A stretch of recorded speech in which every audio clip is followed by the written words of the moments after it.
Good to go? All right. Welcome, everybody, to Season 3, Episode 34 of Motivate Me 313's podcast. We are officially live and ready to get this show on the road today.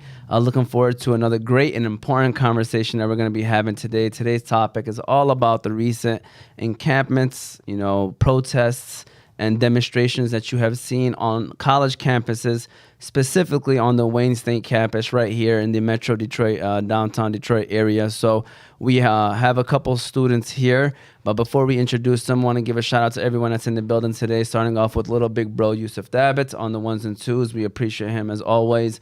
To the right of me, we have our co-host Sada T in the building. Of course, you got myself, Omar T. To the left of me, we have Big Sis Abir T in the building. And then our guest for today is Ridaa and Nuzmeya. They're in the building, so go ahead and give them a round of applause. We actually have an audience that gives you guys claps whenever you say something great. So whenever, be ready for that too. So yeah, looking forward to a great show today. Like I said, should be a great show that we're going to learn a lot from. It's all about the encampments that have been happening in Wayne State. If you guys don't know, Ridaa and Nuzmeya are both are on the board of the SJP Wayne State University, so kudos to them. We appreciate them and all of the great work that they do over there. So we're going to dive into all of that. But before we do that, be sure to follow us on all of our socials. You have YouTube, Facebook, Instagram, and TikTok under Oz Media. You'll be able to listen to this show later on Apple and Spotify podcasts under Oz Media. If you're at home and you want to call in, the number is 313-306-1750. Again, 313-306-1750. Shout out to the sponsors, the Balkan House, Juice Box, Kahwa House, BC Adhesives, Specialty Medical Center, and Hanley International Academy.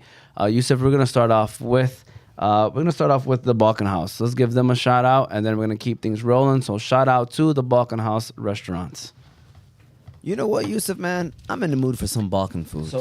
Yeah, man, me too. Well, there's no better place to go for Balkan than the Balkan House restaurant. The Balkan House restaurant is famous for their doner kebab sandwiches. But did you know that the Balkan House now serves breakfast? Did you also know that all their food is 100% halal? There are currently 2 Balkan House locations, one in Hamtramck and one in Ferndale. But they now also have 2 food trucks, so you can book your next party or event with the Balkan House on wheels. If you're looking for a nice place to eat with friendly service and great prices, look no further than the Balkan House restaurant.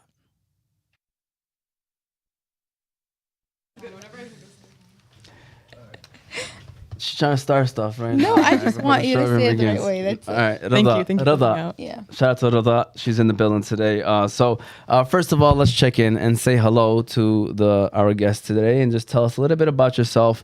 And Ridaa, we'll start off with you. Can you tell us a little bit about yourself? What are you going to school for and anything you'd like to mention?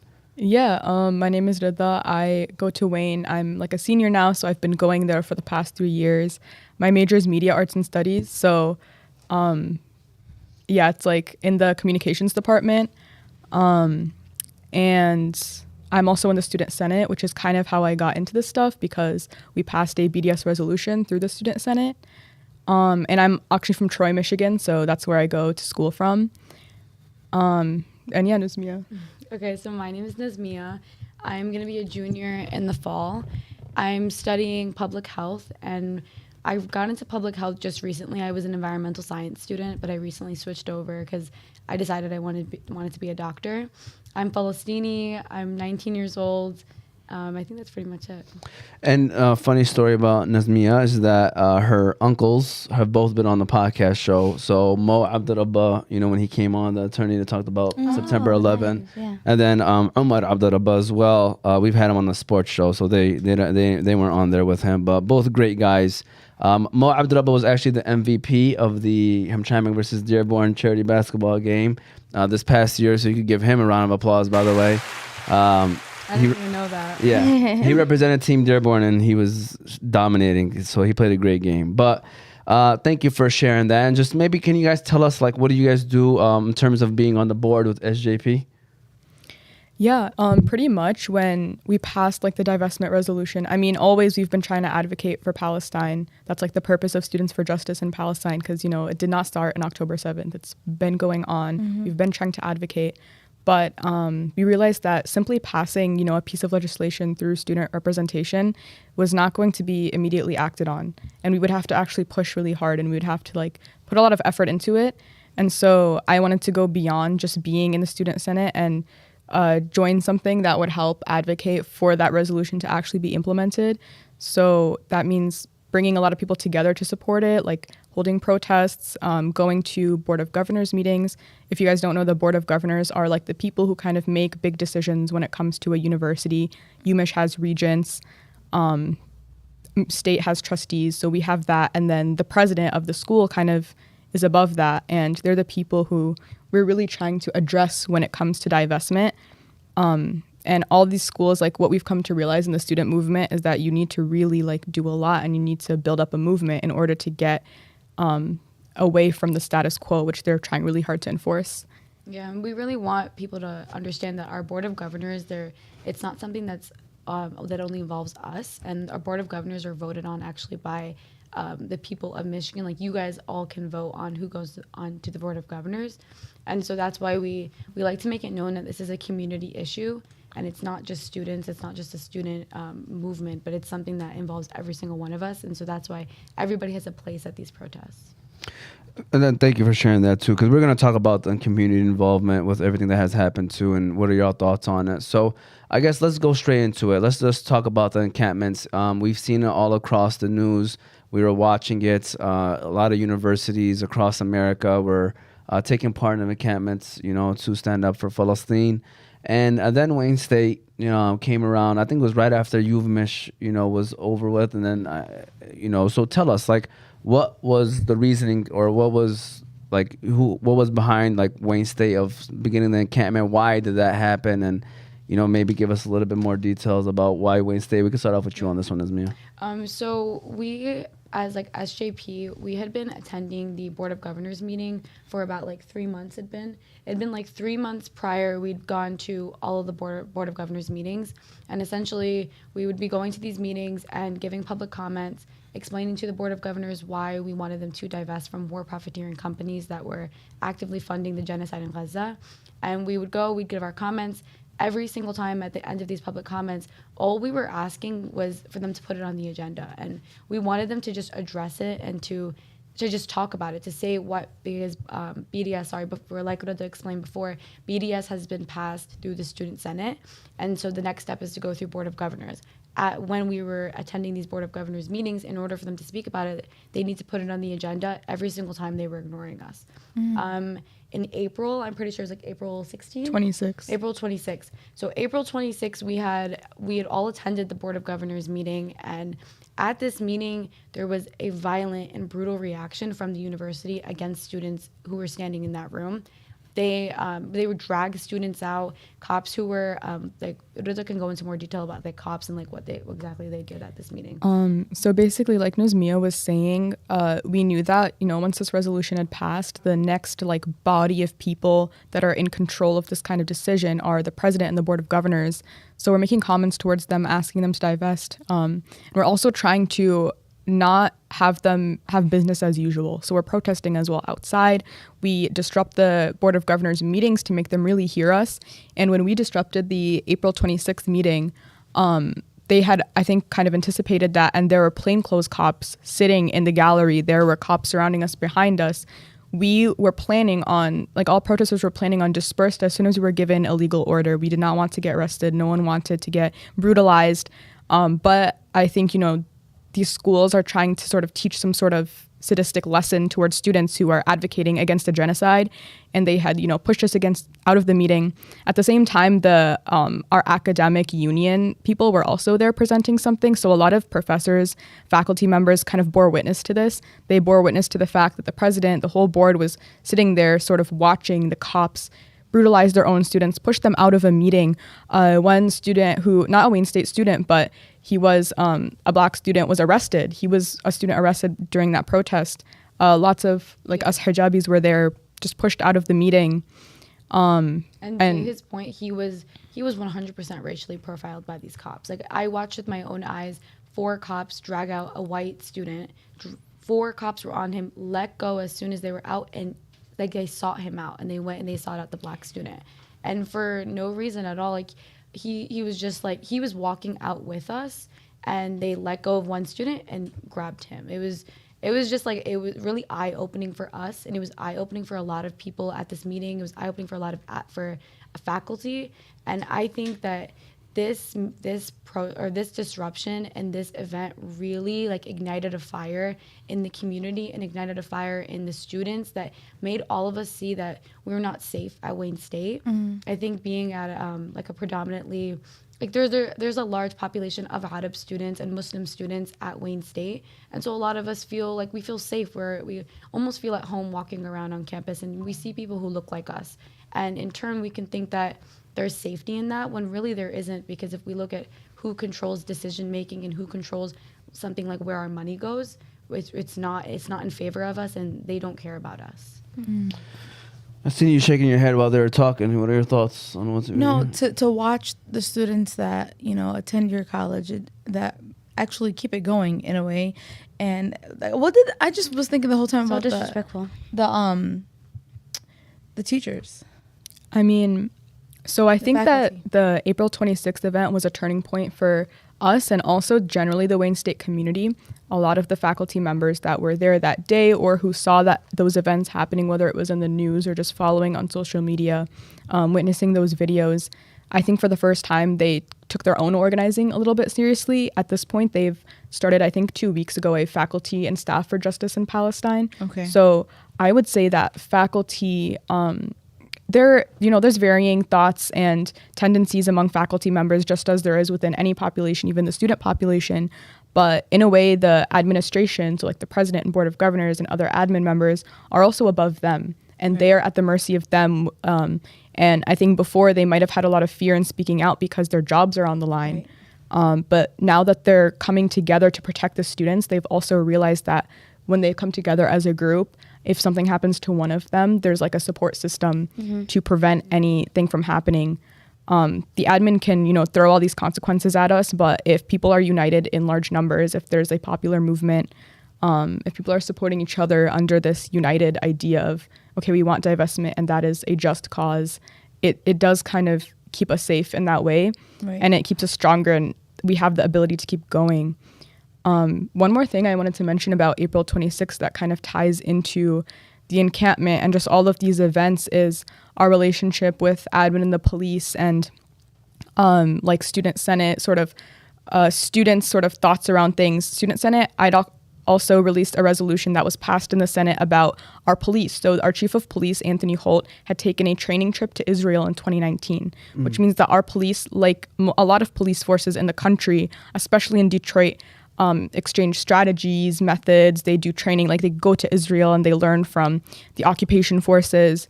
They use technology that is like Israeli researched and funded, and they use it in Detroit, like the cameras and businesses, stuff like that. So there's a deep relationship going on there. And so in our resolution, we're saying we need to stop using these strategies, like basically demilitarize the police, like this police violence is too much. But there was not even an email response to that resolution. We went to the April 26th meeting again for divestment because that was our original demand. And still to this day, nothing has been said about our police. And what basically has happened is that police have been brutalizing students at the encampment. They were surveilling us. They hired external surveillance companies to watch us. It's only been, accumulating the police aggravation and the force in a allegedly notorious police department that prioritizes de-escalation. Like they're known for de-escalation, but as we've seen with recent events, that just absolutely isn't true, and they're doing all the escalation. What are your thoughts, Sara? I mean, a former Wayne State graduate, hearing your school react this way, what are your thoughts?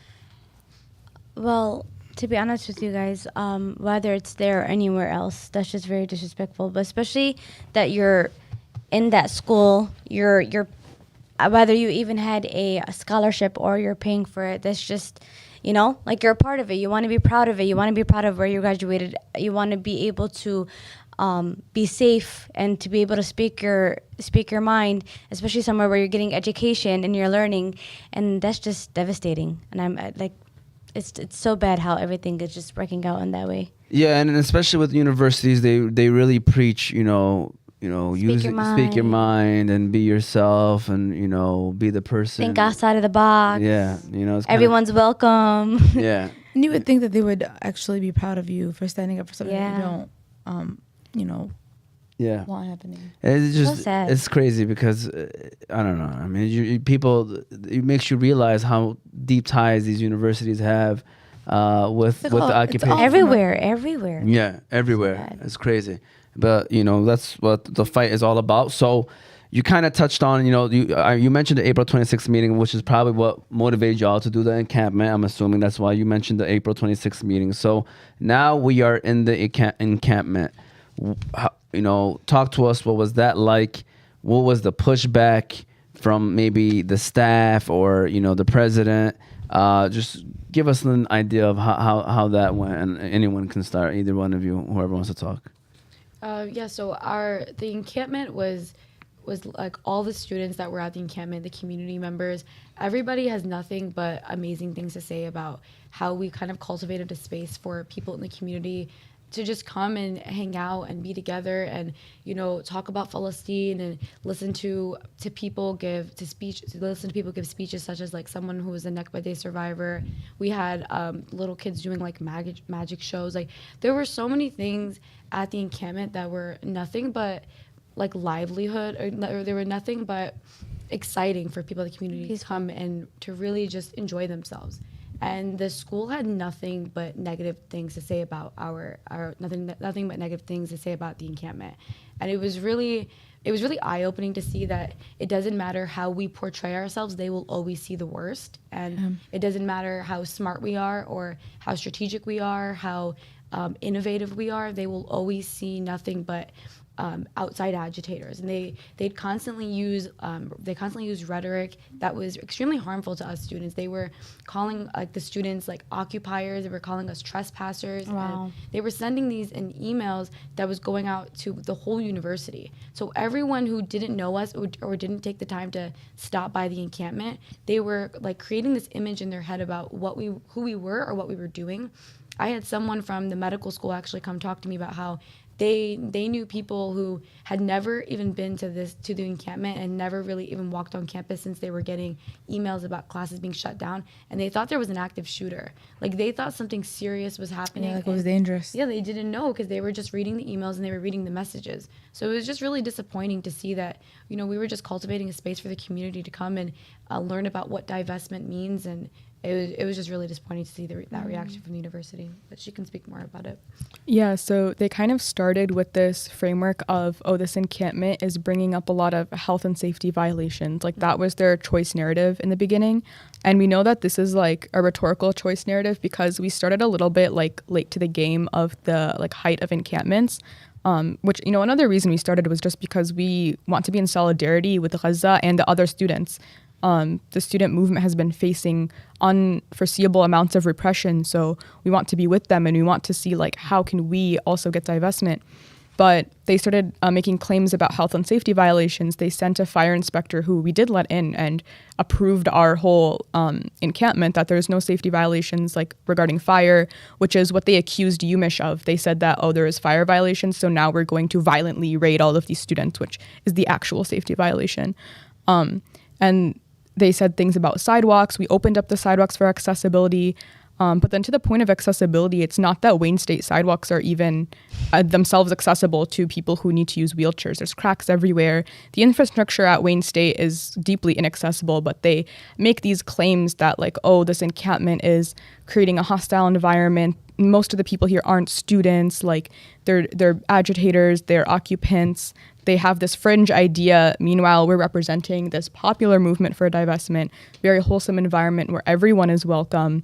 We had all types of students, all types of community members, people supporting us, literally wanting divestment. Everything that they said in emails, everything that they've done to repress our voices is honestly a distraction from the fact that we want to have a conversation specifically about divesting from more manufacturing companies. And because they profit so much off of that, the only thing, even if they personally feel bad about Palestine, their money is for some reason what they value the most over human bodies, over students, over at this point faculty.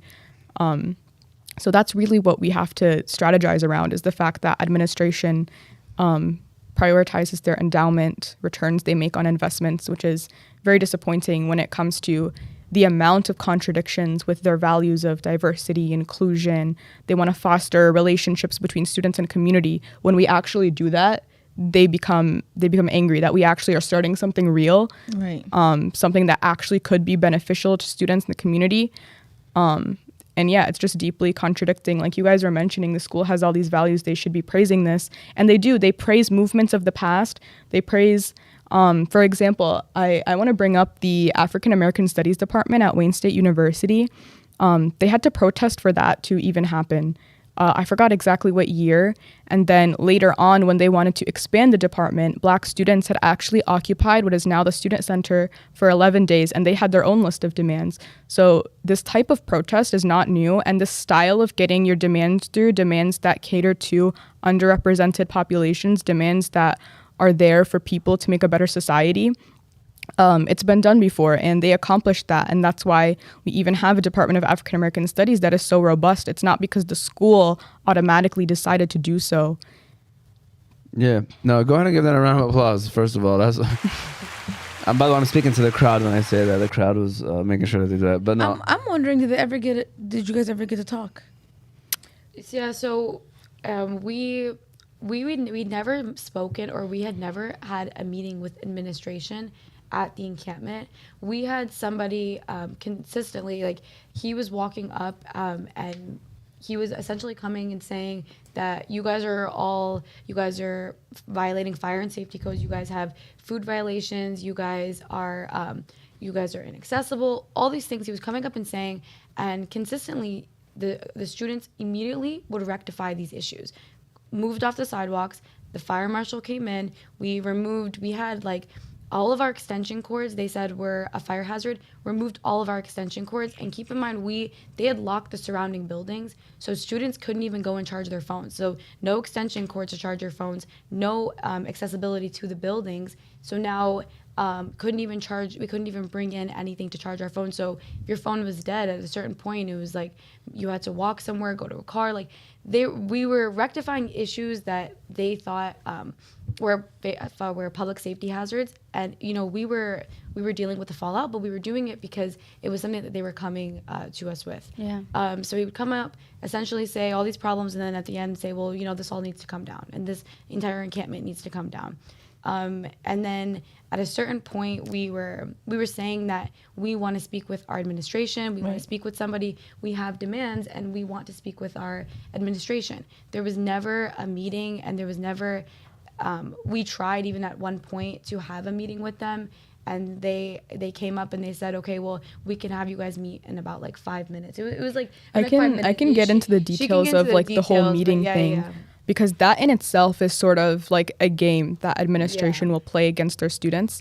I will say before even starting the encampment, we, like SJP, had this one meeting with administration in January. And that meeting was, we had a list of, things we wanted to cover, part of that being divestment, part of that being release a ceasefire resolution, to which we were told stuff like, oh, this wouldn't. So like when we do talk to administration or Board of Governors members, they're always like, oh, doing this wouldn't do anything for people in Palestine. They're telling Palestinian people this who are like clearly educated about their own movement. So that in itself is very disrespectful. But the whole purpose of an encampment is to get your administration to act on divestment, to act on getting to their endowment, whatever index fund they're invested in. You can apply filters to it. There's a number of ideas that can be implemented, and we even have those ideas ourselves to give them. As college students. Yeah, yes, we're exactly. presenting them a plan for divestment, and they're not. Yeah. Like the encampment was not like, just for fun. It was hard to run the encampment itself, but then the actual purpose of it is to apply pressure so that our previous, calls for a meeting, calls for divestment can now be put at some sort of forefront for them. We're applying pressure so that now they actually have to pay attention. We called them to a meeting on our terms. So we wanted the president to come down to our, beautiful encampment, which she had so many opportunities to do. A lot of administration could have come to encampment. None of them except for Patrick Lindsay, who's the vice president of public safety. He was the one that Nuzmeya was talking about, like giving the list of all of our fake violations that the school actually is doing. Like they said something like, oh, you have food open, like there could be rats. Meanwhile, the engineering building is actually genuinely infested with roaches. it's so interesting how they try to make these claims, yet they're running a school that has its own set of health code violations. But anyways, at one point they were like, okay, these students are clearly well supported. The media was at this point, because we're so deep into the student movement, the media is now interested in the students and they're kind of on our side. There's a lot of pressure being applied through this. And they come up to us with their own conditions of a meeting that are, at that moment, they were pretty impossible to meet. Like, for example, I was at the masjid. I was at Cass Masjid. I was walking back. Yeah. And it was all like, it was literally so fast. Patrick Lindsay basically said, like, you guys, and he pointed to two people, like just two people that they thought of. You two come right now and you could meet with President SB if you want. And they framed it as like, oh, this is like an opportunity for you guys, which we obviously knew that we're not going to just accept any old meeting not on our terms. We've been witnessing what's been going on at other encampments with other students. Based on like what do they accept. So you can't just accept like an empty committee that's supposed to be about dialogue and discussion. Like, no, we want to meet, and the meeting, like what happens in the meeting is also extremely important. We're going to be giving our proposal for divestment. We're going to be giving them options on how to divest. It's not going to be about anything else. And they're the ones who are trying to purposefully make it about everything else so they don't have to get to this critical point. Yeah, so they essentially, like, they're presenting us this meeting that was on impossible terms for us to meet, considering some people were walking back for the masjid, and someone was at work. He called off work, and what we said was, even though they're giving us these extreme conditions that are not in our favor at all, we will accept on like one different term, which is, okay, let's actually have the meeting in an hour. Like, is that something we can do? We messaged Patrick Lindsay, we messaged the president, we sent a bunch of messages out, okay, we'll do the meeting, but just in like a few more minutes, like an hour later. Yeah, just like wait for him to come back from work, wait for us to walk back from the masjid, just like wait a little bit, just let us just get everybody back. It was literally it was like an hour. We said like 6 p.m. and I don't even know what time they came. Yeah, it was so quick. We were all ready to meet. And we were preparing. There was, faculty members helping us prepare. We were getting ready to have this meeting, and then instead what happened was they did not respond to that our follow-up, and instead released a public email saying that our students are unwilling to meet, despite the fact that we've been presenting our own meeting conditions since day one. And they constantly do this. It's one of their methods, is to just send out these emails to all like students, employee, and faculty. They even, when they come up to us, like Patrick Lindsay and like the police, like all those goons, they come up and they start filming. So it's already a situation where they don't trust us. Yeah. They already don't trust the students, and they're filming us. Like, I don't know why. And then in a lot of the emails, they link the videos, they post them on YouTube, and they link like look at this discussion we had. And obviously we're filming them too. Like, now we have to, because if one party is filming, like, we want our side as well. It's just so much different types of intimidation, types of like almost like psychological games they're playing with us to try to win, like, oh, the students are actually wrong and bad. And then we're like, I don't know. It's like Nuzmeya was saying in the very beginning, there's actually nothing we could do that would give us the leg up for administration, like saying something in favor of us. Because at this point, they're so deep in their own like lies and sort of like narratives against us that the only thing we can do is rely on the fact that the people support us. We know we're right. Everyone else knows that we were in the right, and continue to apply pressure to. And we're going to keep asking for meetings, keep going to the Board of Governors meetings. We want, like, if the school even, or if the administration even took a minute to understand, like, everybody thinks that these encampments and these protests, they're like a fad, or there's like this trend that all these college students are following. But like, in reality, if they took a second to just understand why we're doing this, we did not want to be there. We don't want to be doing this. The only reason we're doing this is for the people of Palestine, for the people of Gaza. Like, that is the absolute only reason we're here. Like, we understand the struggle that they're going through, and we understand the privilege that we have living here in America and being college students. We have a voice. Like, we have a voice to people who have power that are directly contributing to the genocide. And we want to be able to use that, and it would be an injustice to our people to not do that. And it's an injustice for us to sit down and say that we're not going to help, and we're not going to organize, we're not going to mobilize, and we're not going to educate people on how Wayne State is directly contributing to the genocide if we just sat down and we did nothing. And we want the school to understand that it's so deeply personal to us, and we care so much about the people of Gaza and about the people in Palestine that we're willing to do anything to help them, and we're willing to just keep going back and again and again and again and just keep scheduling these meetings with people who don't care about us. But we're willing to do it because we want people to understand the central message is to get that money out. We want divestment. We want complete divestment from the genocide in Palestine. Give that definitely a round of applause. This is just the first third of the show so far. We just kind of cracked the code and cracked the topic. I mean, so we're going to take a quick break and give a shout out to our next sponsor, Yusuf, which is Specialty Medical Center. And then Yusuf, if you want to try to work on that too, if you can. But shout out to Specialty Medical Center. We're going to now dive into the violent reaction from the police over there at Wayne State and talk a little bit more about that. So before you move on, just stay tuned in. So shout out to Specialty Medical Center, and we'll keep things rolling. All right, Yusuf. So the other day I was playing basketball with my friends, doing what I usually do on the court. But as I was driving to the lane, I kind of hurt my knee. Oh, man, not again. Yeah, but this time I knew which place to go to that would take care of me the best, and that is Specialty Medical Center. Specialty Medical Center is a medical center that prides itself on patient care and its rehabilitation services. Their primary focus is developing a customized treatment plan unique to each individual patient's needs. Their center offers a full range of patient care, from diagnostic testing, pain management, physical therapy, regenerative medicine solutions, and surgical care. They currently have 2 locations, one in Dearborn and one in Sterling Heights. So if you're looking for a place that treats your medical needs the best, be sure to stop by Specialty Medical Center. All right, we're officially back. So, like I said, now we're gonna move on from the actual encampment now to talk about the reactions and things that came from the encampments. But before we do that, I know a lot of it was negative, but there were some very highlighted moments that I just want to touch on from the encampment. Just from me seeing the SJP's, Wayne State University's Instagram page. I saw the encampment, welcome to the encampment cribs, the video that you guys did. That was hilarious. I don't know who was behind that, but that was very funny. That was your idea. Yeah, you guys brought like you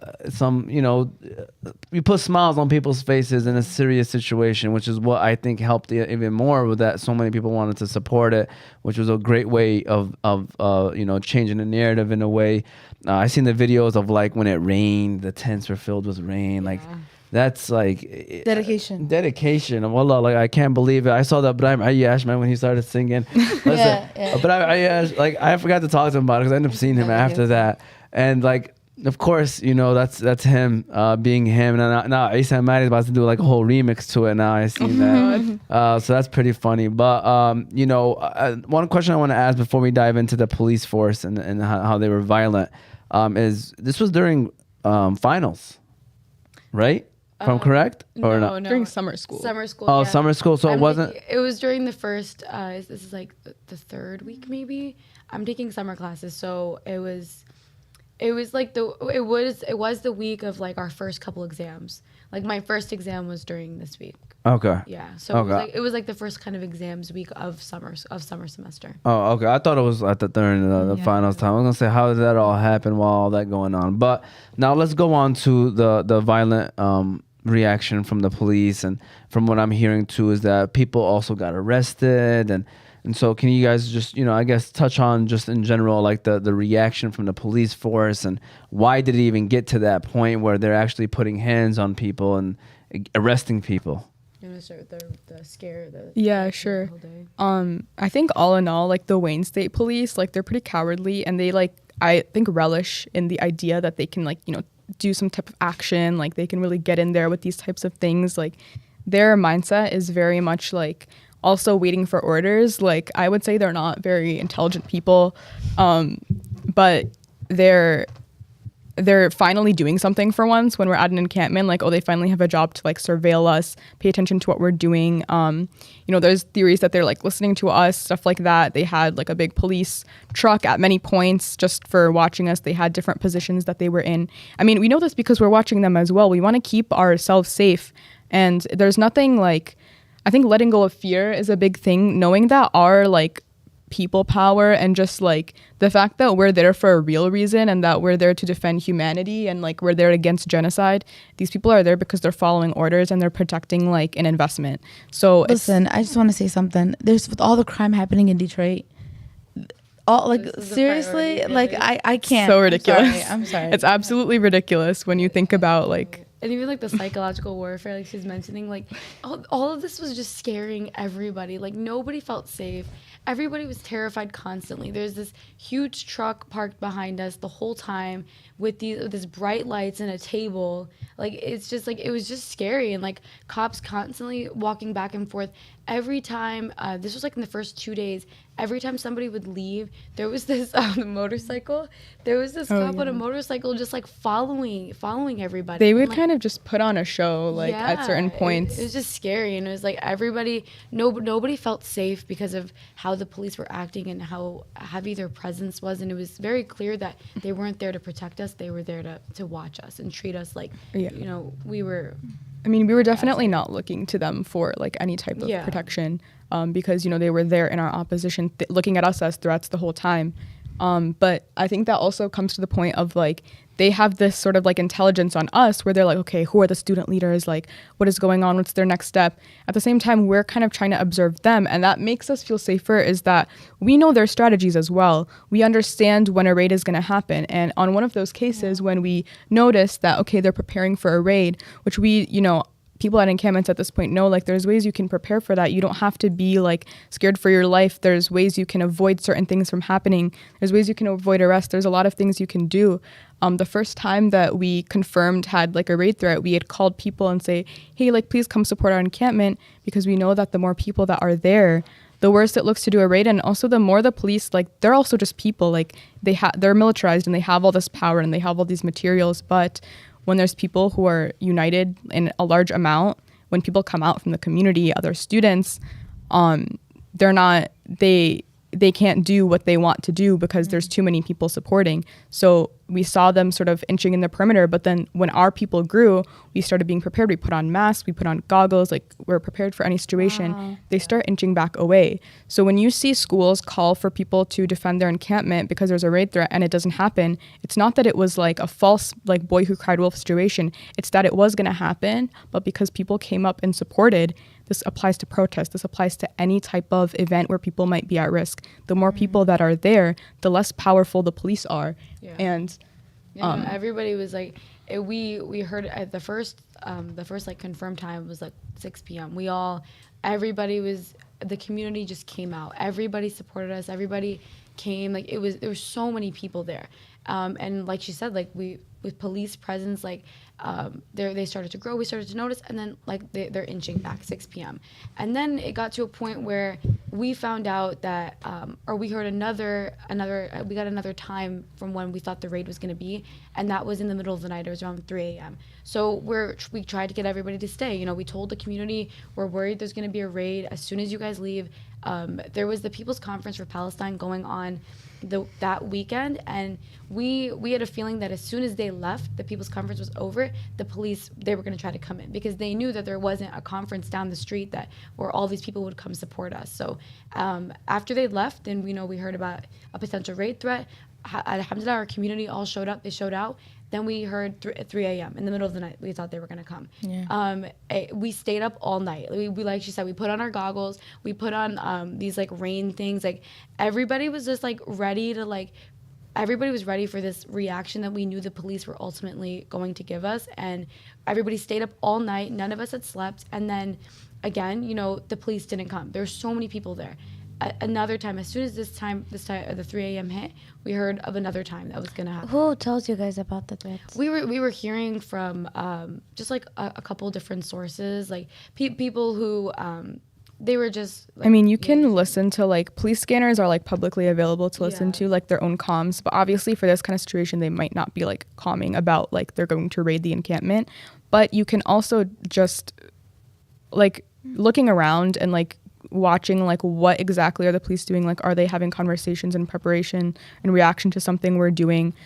There's, like, usual behaviors that you can just spot patterns of, and then there's, like, unusual or, like, preparatory sort of things that they do. Yeah, so we had people like kind of watching. We were trying to be as safe as possible. Yeah, Because we there have was like such we a- had our own security. Like most encampments, they take security very seriously. Like we genuinely take like health, safety, all that stuff extremely seriously. I was gonna say something else. Yeah, go ahead. The just in general, the encampments, like when it comes to the raids, I lost my train of thought. No. Listen, first of all, that's already a lot to even take in right now. I want to know your thoughts on just hearing this. Like, what are your thoughts on the whole situation? Honestly, it takes a lot and strength and dedication to even And just be planning. there. Yeah, like and you were saying, like there was rain and just like being like them being around and you don't know what they're gonna do next and how you guys are just like aware and it just I'm like sitting here like in awe, honestly. All I'm thinking about was like, did you guys like take shifts? Yeah. You know what I'm saying? Did y'all We sleep? tried. We Most really of the time we tried. tried. Like, okay, us, we went to bed. We're like, at certain times, we all like kind of went to bed to like at the same time. But we did have people who, a lot of members from the community, they didn't want to commit to sleeping overnight. Yeah. But they would stay overnight and like do night watch, and then they would leave at Fajr. So that's why, again, something that that university or that police had picked up over the time, and even with UMICH's raid, they noticed that people were leaving at Fajr. So they would leave at, let's say, like they would leave at like 5 a.m. So then the police would come at 6. And so that's when we were getting more worried about a raid happening, when everybody was going to leave, and all of a sudden that's when the police were going to move in, because a couple of people from UMICH they'd been really helpful. They'd been telling us their past experiences about their encampment. So we were trying to get more people to stay, the community to stay. Alhamdulillah, they stayed again. Everybody stayed up until like 7 in the morning. Everybody was just they were so helpful. It made us feel so much more safe to have these people around us. And we'd stayed up the whole night. We were there 7 in the morning. Ibrahim Ayash just singing around a rock. It was like a whole thing. But and then even at that point when we were worried about them coming, then we hear like I know like somebody like a cop like was like, oh, like be careful around like 3 p.m. like stuff like that, like they're just trying to make us nervous and making us scared. And so everybody was ready, like lack of sleep, we're all exhausted, we're tired. Now we're hearing whispers like it at was 3 a.m. Yeah, it was just so Yeah. disorienting the whole Yeah. time. They really try to take advantage of like any type of information they have on you. Yeah. And I mean, we try to do the same. And the thing that I was thinking of that I forgot and now I remember is you kind of know when they want to take you down versus when they're waiting you out. So encampments that started during like the semester, we started after our semester had ended, they maybe did not receive so much like communication from the university through emails or from the police with all these like warnings and this and that. But across the board, one of the common ways you know that they want to really take you down is the safety violation, like code violation threat thing. So like if they're telling you, you got to take this encampment down because of like this and that violation, that's basically going to be, that's going to be their justification for why they removed it, because they don't have an actual justification. So for example, University of Michigan received this type of thing, like their fire code violation, maybe a few days before their raid threat. And they had the same thing where they had a threat, they had people show up, it was called off. And then, finally it happened. Their justification was, that there was fire code safety violations. That's not actually why. They just wanted them gone. They didn't want to divest. Same thing for us. They were just looking for the perfect time to raid us. There was no intention to be in conversation with us. It's all just sort of like a game on their end to win. But then I also say stuff like, when people show up and they call off a raid, or we know that a raid's going to happen, because I want to emphasize that like students are like really intelligent. And when you guys like all come together, students and community members, and you talk to each other in person, and we talk to other students that are doing their own thing, it's not just us sort of doing things on our own, but when we combine like all of our ideas, when we learn from each other, when we like actually really care about each other, we actually center, Palestine and Gaza in our hearts and minds, and we want to win for that reason, it really empowers you and makes you like not as scared of the police or not as scared of administration. You understand like these people may be on a higher level when it comes to like a legal sense, when it comes to a financial sense, but on all other senses, like we're in the right, and in all other senses, like we're strong and powerful too. Like the people who are on the side against genocide, who are on the side of Palestine and with the people of Gaza, like that can never lose, like ever. So when you have that mindset, we're not disheartened just because our encampment was taken down, and we're gonna keep going. So I think that's really what does it. I love that. Go ahead and give that a round of applause too. I think Ridaa. See, I had your back the first time. I messed up the second one. This one, Okay. you were way off. She's beginning her candidacy for president of the United States of America today. You know, I have personal opinions about president of Oh the yeah, United well, States. actually, you know what? Maybe not the United States. Whatever other country you'd like to be the president of. Okay. But I guess going on from that, now that the encampment is over, I guess the question is like, okay, what's next? I know there was a couple of protests. I think that was Sorry, I don't know if this is if you guys want to answer or not. But how did it come down? So the day of, it was sorry, I'm laughing because it's like, now that I think about it, everything was so like Ridiculous, it was so probably. crazy. Yeah. It was so ridiculous. So I had like gone to bed at like 4. I'd gone to bed at like 4 a.m. because I was nervous about something was gonna happen. I was nervous, so I stayed up. We were walking around, and then I went to bed. I set my alarm for 2 hours because we had a press conference scheduled. This was Friday morning. Thursday morning. Thursday morning. Yeah, we had a press conference scheduled Thursday morning for a bunch of people to come out, and so I'm like, okay, I have to go to sleep for 2 hours. I'm gonna get up and start getting ready. So I set my alarm. I wake up, and all I hear is like sirens and screaming, and everyone's crying, everyone's screaming. Like, I look at my phone. I slept for 30 minutes, and immediately everybody's like, okay, like police are here. We see them like starting to surround us. It was just like panicked. Everyone was panicked, and there weren't a lot of people at the encampment at that time. And it was just like there was just, you could just see the police coming up in riot gear. They had like their little megaphone out. They had their shields up. They were just it was really fast, and it was so cold that morning too. Like, everyone was shaking. It was just like a really disorienting experience. And at that point, they gave the dispersal order, and we were leaving. Everyone was leaving, after we had all left and everything, like, and we were kind of on the campus, like, it got to a point where the police, like, they had arrested, I think it was 12 people. Yeah, to add more details from the beginning, when they did, so usually like they'll make the announcement over a megaphone. That's like the official dispersal order. So that's kind of like a thing that you're probably hearing over and over again, dispersal order. That means like if you're doing a protest or an action or something, like if you don't disperse, if you don't stop and go away, then they'll start making arrests. That's what we were expecting on April 26th, and they never said it, and they just started pushing and arrested someone. But anyways, we were waiting for this at the encampment as well, and they didn't say it loud at all. Yeah. They kind of just like were yelling, and I didn't wake up. Like, someone had to wake me up. Wow. And actually one of the students that was arrested was woken up by the riot gear police being dragged out of a tent. God. So they did it in a very like strange way, and they weren't prepared on their end, I would say, to do this. And because we from what we had understood about like a dispersal order was like, a lot of people told us it'll be very clear.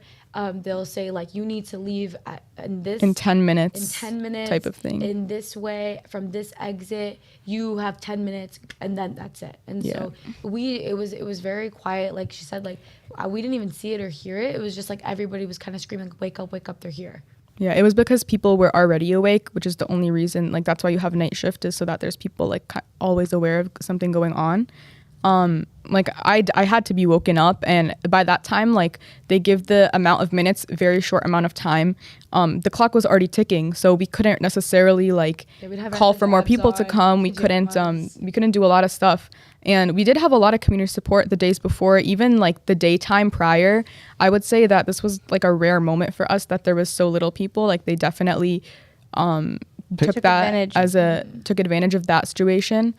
People did start arriving later, and because of the press conference, but they started doing the dispersal order. They made these like boundaries of, okay, like dispersal has to mean something, right? So there's like a boundary of like, you can't be here, you can move around here. they made certain arrests within the boundaries, but then once people were kept dispersing, obviously we're chanting, we're continuing to protest because like, you know, you're mad, like this is, we're trying to defend our encampment. We're not going to take it down until divestment.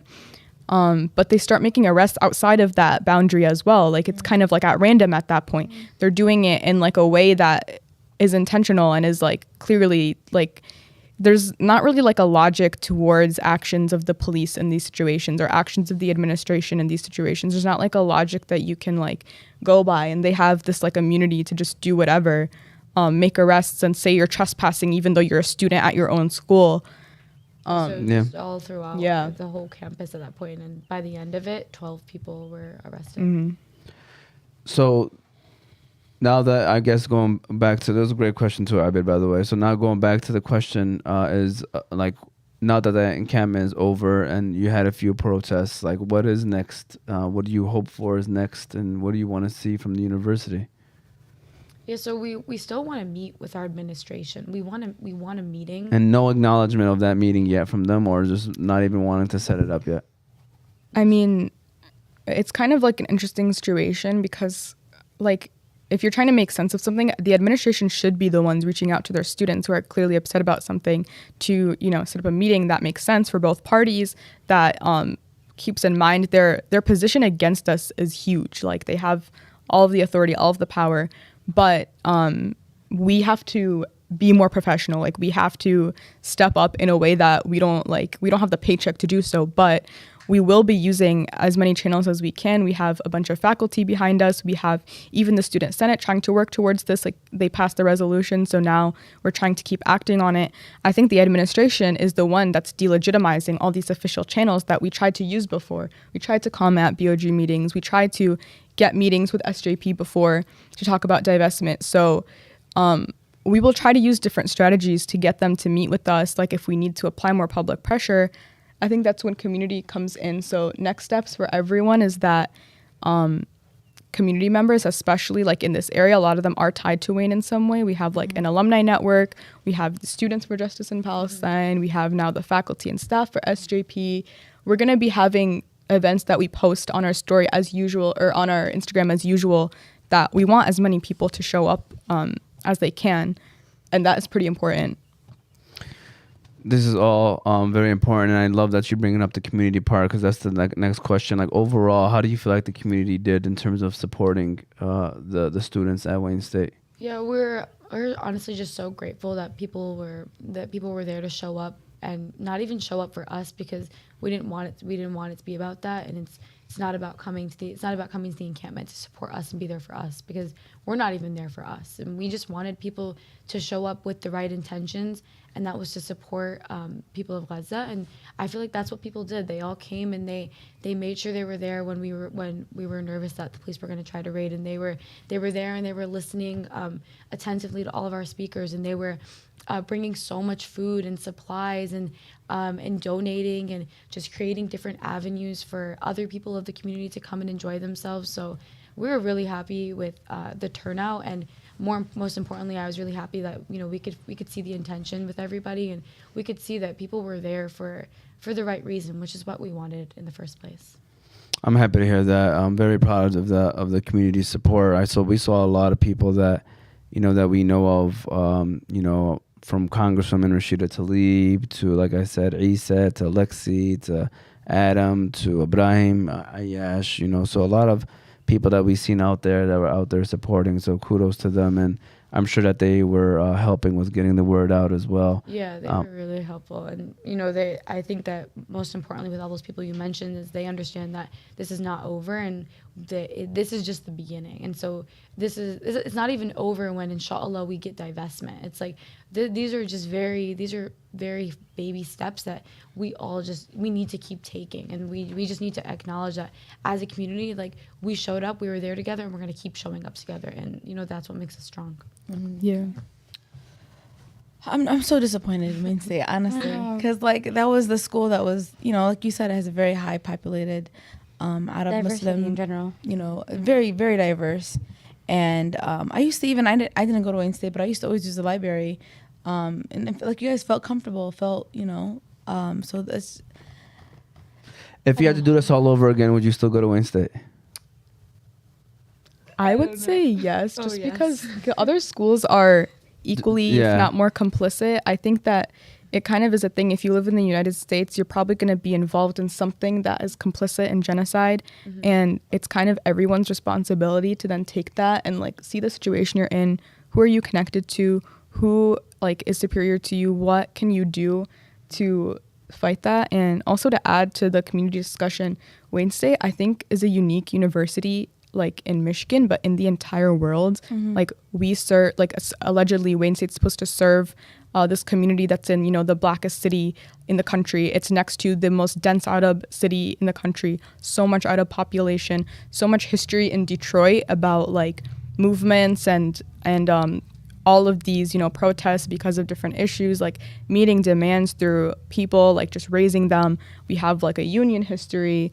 We were the first university to pass BDS. In 2003. Yeah, in 2003, it was through Student Senate.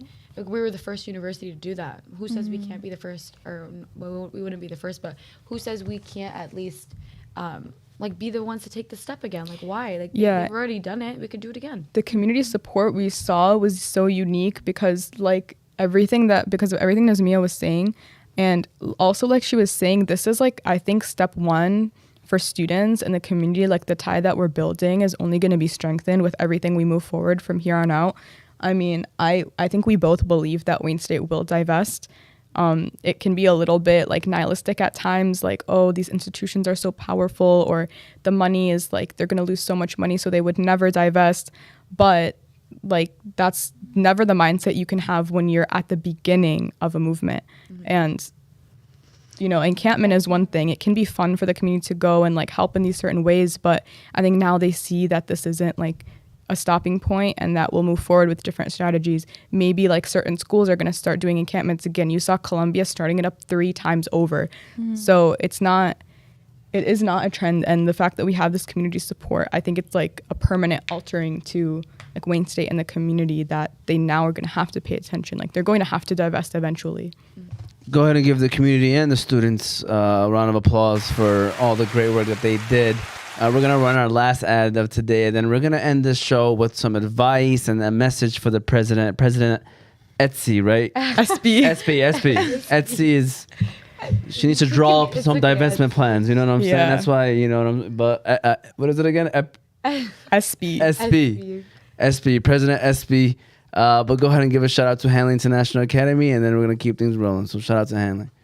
You know, Yusuf, you seem like a pretty smart man. What elementary/middle school did you get promoted from? The one and only Hanley International Academy. Hanley International Academy is a school that treats every student and staff like their own family. It's even in their vision statement, educating your child like our own. Their location is 2400 Denton Street, Hamtramck, Michigan. Their phone number is 313-875-8888. The academics there are great. The athletics there are great. Thank you to the staff and administrators at Hanley for educating our leaders of tomorrow.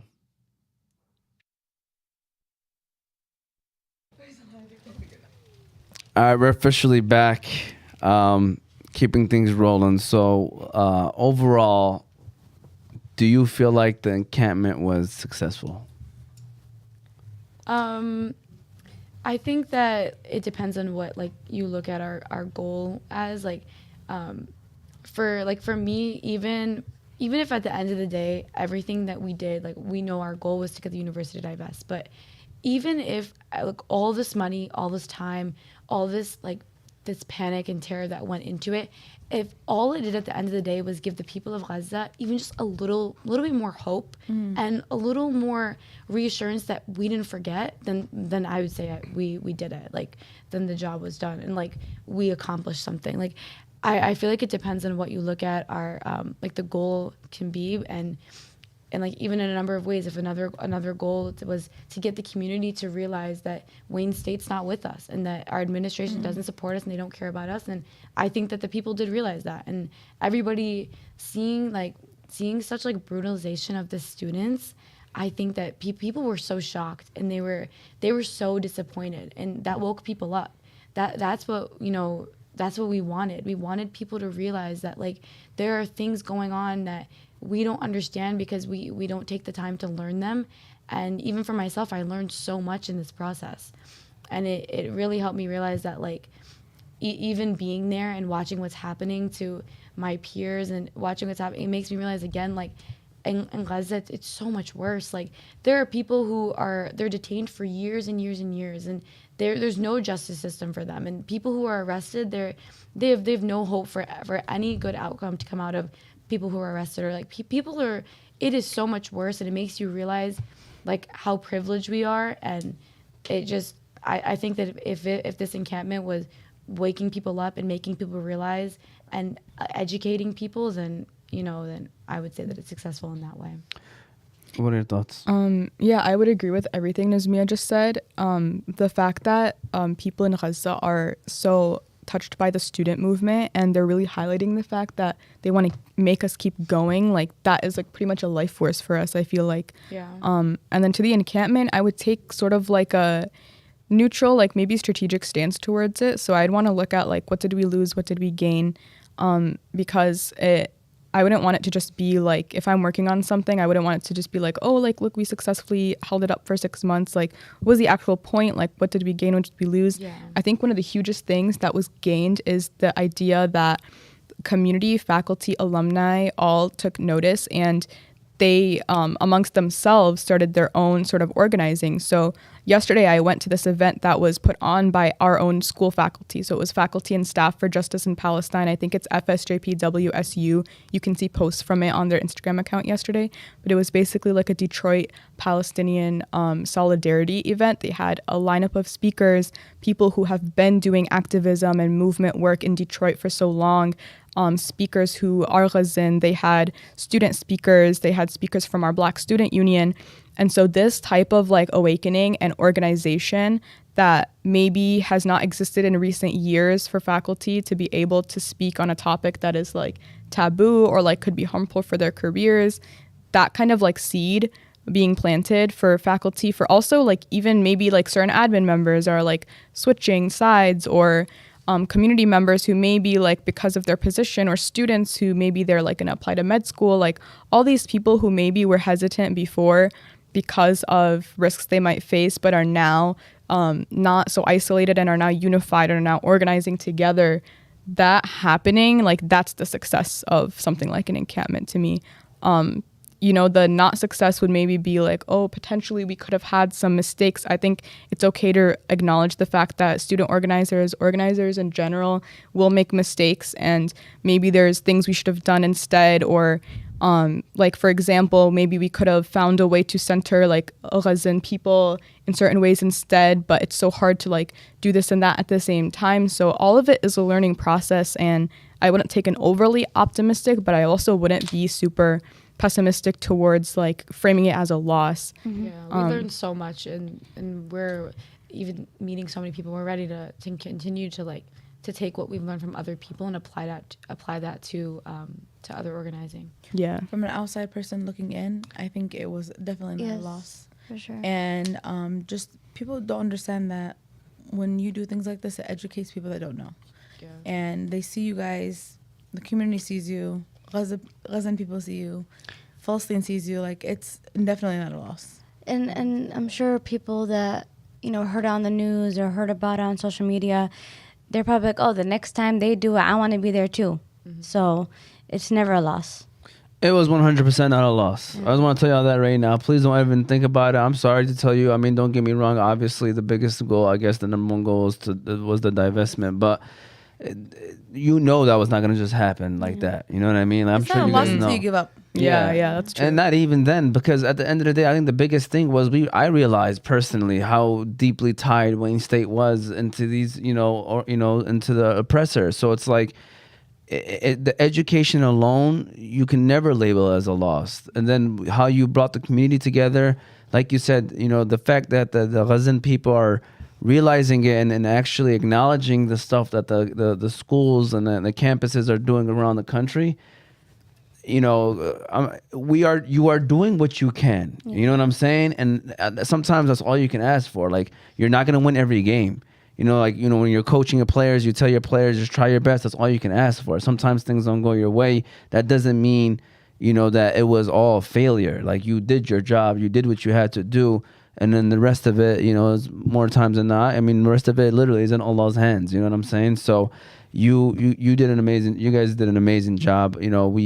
We had other students come on here to talk about some of that stuff as well. And like I said, I did a post. I was like, these college students are not just the leaders of tomorrow, they're the leaders of today as well. 100%. You guys are doing such a great job of showing what needs to be done.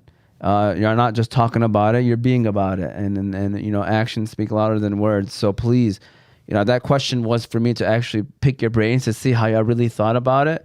And was to also, I was hoping that they would jump on and agree, and for you guys to also know that it was a 100% success, no matter what the final outcome is. You guys did an amazing job. So go ahead and give them a round of applause again one more time. We got to give them a round of applause, but go ahead. You guys try. I'm sorry. Yeah. You guys controlled what you guys could, and you guys for sure, walked out of there with their head held high. For sure. You better say something. You're braver than I ever was when I was in college. Seriously. Listen, whenever I hear these stories, I'm like, I just went and got my. I was a single mom at the time. Well, anyways, I had a lot to kind of deal with, but I would never even stay more than my class lasted. Yeah. So, Allahumma barik, I'm proud of you guys. And like I said, braver than I ever was. And this movement is not just for this time. This is gonna trickle for the future, inshallah. And I'm sure they're kind of probably shaking in their boots as well, seeing Oh, for what sure. you guys had to. I'm sorry, guys. I do have to leave. My apologies, but Your son? Yeah. Pick up what I'm saying? Okay. But go ahead. Sorry. Thank you so much. But yeah, Thank you. It was so nice talking Just- to you. There you go. I better giving them hugs too, by the way, because this is a big point right here too, because I can kind of see this. We typically try to pull out clips. Were you done, by the way, saying what you had to say, Sana? just like I was just saying that I'm sure everyone there was shaking in their boots, and they for sure had them know that they got their eyes on them. Yeah, for sure. So this is the part where, I would love to put this in a clip, because I want y'all to look in that camera too. We're going to imagine that's President SP. Okay. All right. The Wayne State University's president.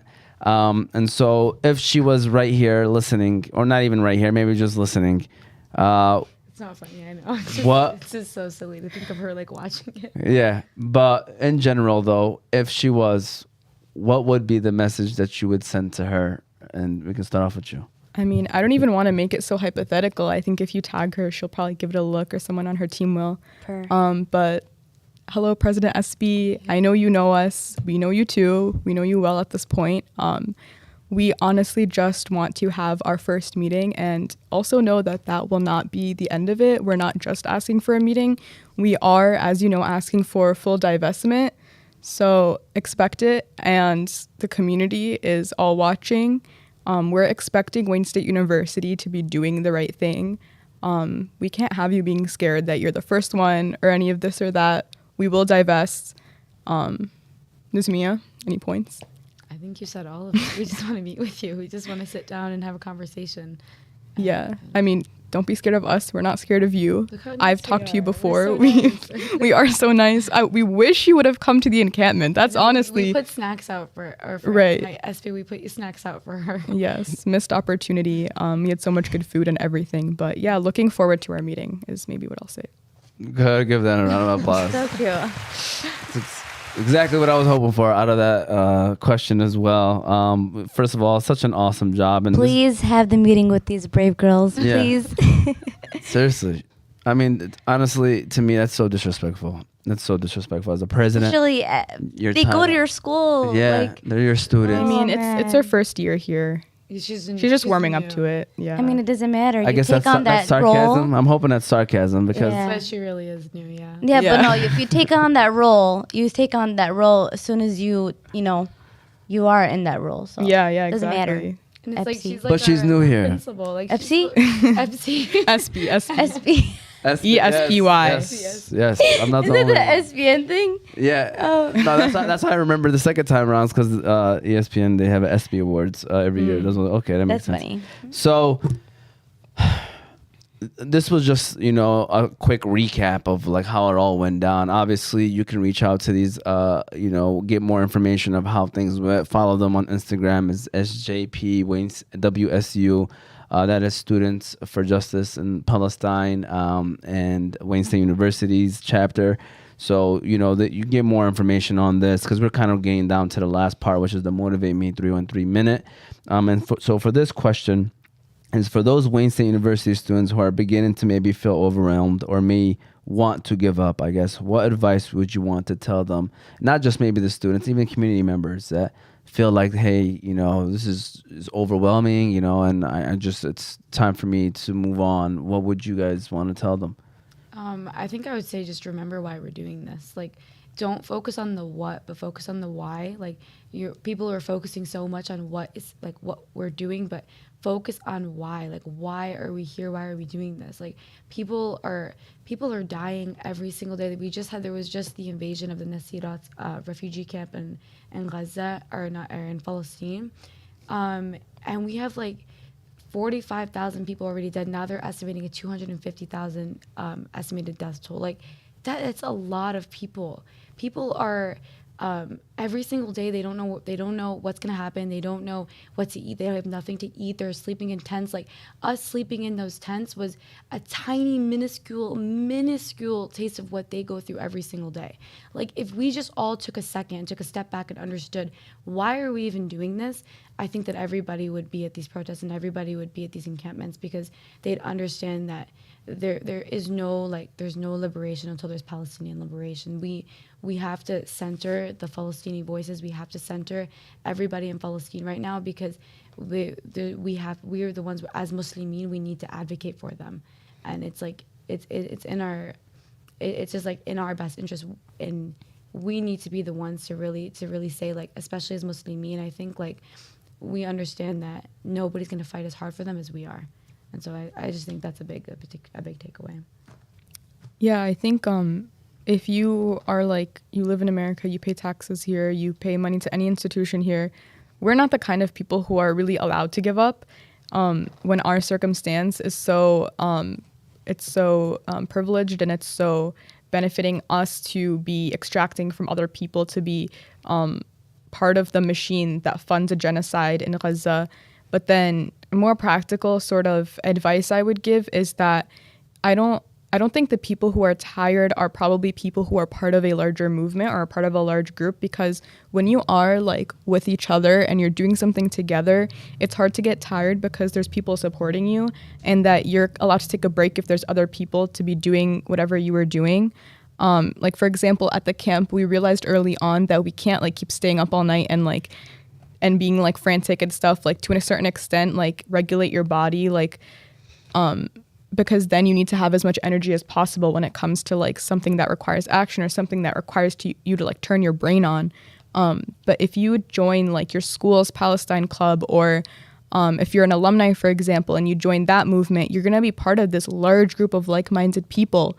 We're all fighting, and we're all have this unified point in mind. It's hard to get tired then, because you're all doing it together, and you're not like being relied on as one individual person. So I wouldn't take it as an individual thing, particularly because you as an individual is like nothing compared to what people are going through in Gaza. Just to tie that all together, join other people in what you're doing. That'll empower you. It'll keep you safer. It'll give you more energy. And yeah, if you're not doing that already, then what are you doing? I agree. What are you doing? That's a great question to ask people that are literally doing nothing as a genocide is taking place. So, Yusuf, go ahead and give these ladies, I know we've given them a round of applause, but they deserve definitely one more round of applause, and might even get one more after that too. So again, today's topic was all about the encampments, the demonstrations, and the protests that have been happening at Wayne State University, not just at Wayne State, universities all across the country, but today we specifically focus on Wayne State University. Kudos to all these college students and any faculty that are supporting them as well, because that's very important, not just for the students, but for people who are watching too, to see that there's adults as well that are backing it up, that are faculty members who are working in those buildings that stand with Palestine. So as a community member, it's Always nice to see that as well. We appreciate everybody that was watching. We will give them a chance to give their final words and final comments. I just want to say one more time to be sure to follow us on all of our socials, YouTube, Facebook, Instagram, and TikTok, all under Oz Media. You'll be able to listen to the show later on Apple and Spotify podcasts under Oz Media. Shout out to the sponsors, the Balkan House, Juice Box, Kahwa House, BC Adhesives, Specialty Medical Center, and Hanley International Academy. Final word time. We'll start off with you, Sara, and then we'll wing it back to the students. So, Sara, go ahead. Any final words, final comments? Thank you so much for educating us today with what you guys are doing, and keep doing what you guys are doing. You guys are brave. You guys are witty.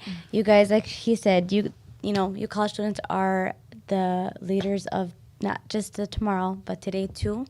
I'm so proud, seriously. And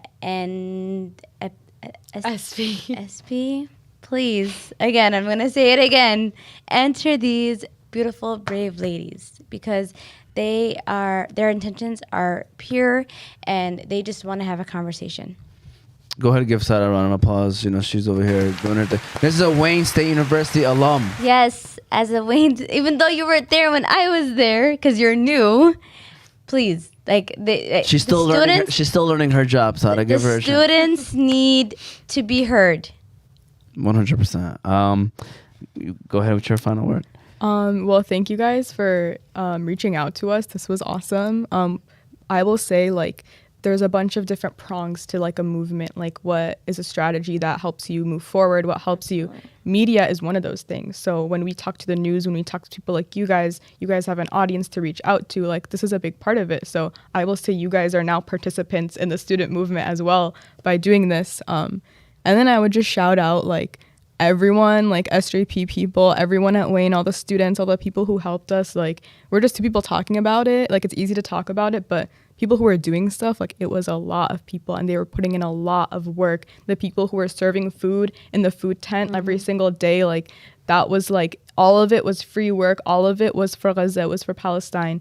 So just shout out to all those people and the people who are continuing to work behind the scenes, everyone who's helping, yeah. For sure. Yes, just thank you guys so much for having us on the show. We appreciate you guys, providing us with a platform to express, why we are engaging and, these organizing like this, and, why we need more people to come, and we need the continuous support of our community. So we really appreciate that. I would just really say that everybody understands that every person has a different level of activism that they can participate in. And for some people that might be sleeping in a tent for a week, and some people that might be just, that might be donating on their own time. And so I think if we all just acknowledge the level of activism that we are able to do, but, commit to that, and to not forget that, things are going to get hard, and they have been hard, and it's hard to look at and it's hard to watch, but no matter how hard it is to watch, it's harder to experience it. Yeah. And we just want that, we just want people to realize that. So even if it's as something as sharing an Instagram page like Operation Olive Branch, they put together an entire spreadsheet of families in Gaza who are trying to get out because it costs $10,000 a person just to get into Egypt. And they have entire families that they need to get out. So sharing a page like that, or just posting a family once a day, or just letting people know about certain foundations like Rahma Foundation, just letting people, if you know that if you yourself, the only thing you could do is talk about things, just talk about it. Just I think if everybody kind of acknowledged the level of activism that they're able to do in their lives and actually committed to it, we could all slowly but surely, help the people in Palestine. If I could add, just one more thing of what lasting thing people can do and should do that anyone can do. It is to educate yourself, read entire books even on Palestine. Look to the people of Gaza, not just for daily news updates, but also listen to what they're saying politically and sort of the narratives that they're giving, and understand how it all works, so that when you do enter those conversations and when you do try to educate more people, you know what you're talking about, and you're representing the people who are facing a genocide well against all of these nefarious oppressors. It's really important to be educated. And that's advice that we received at the encampment too. A lot of people, a lot of very experienced and knowledgeable people involved in the larger BDS movement, professors and stuff, like the main thing you're going to get told is that you need to be educated, and that's more than just social media. So Yeah, that as that's well. something I realized. There's so much I need to learn. There's so many Yeah, me as things. well. There's so many things that we need to understand and learn, and we're constantly going to be faced with people who just are trying to delegitimize what we're doing and you know, the whole movement.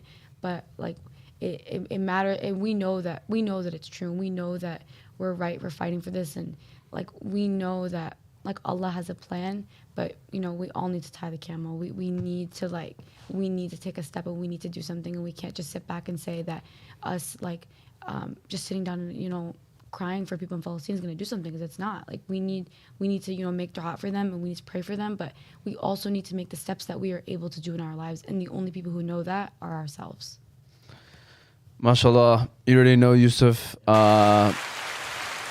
Man, mashallah, Allahumma barak. You know, these are college students, still in college. I remember when I was in college, I was worried about what I was going to eat next, the next meal, you know, but these ladies right here are doing a great job, you know, and not just you. I know there's a whole team of you guys over there at Wayne State University that's just doing a great job working together. So keep up the great work. Like we said, please don't think that what you're doing is not making a difference, because it is. And so keep doing what you're doing, and you know you have our support at any time. You know, I figured that I you know, was watching all along. I wanted to wait for the right time to have you guys come on. I didn't want to bother anything that was going on when y'all were in the middle of it. So please feel free to reach out anytime. You know, we can have another conversation if there's another topic that you guys need. Thank you all for those that did watch or will eventually watch. Again, this was season 3, episode 34 of Motivate Me 313's podcast. We hope that you learned something from this episode. Please continue to share, continue to spread awareness about anything that's happening with Palestine right now and Gaza. Share, and support these people who are doing a great job as well, any way that they need support, and continue to work together as a community. Hope you all have a great one, and we'll see you all next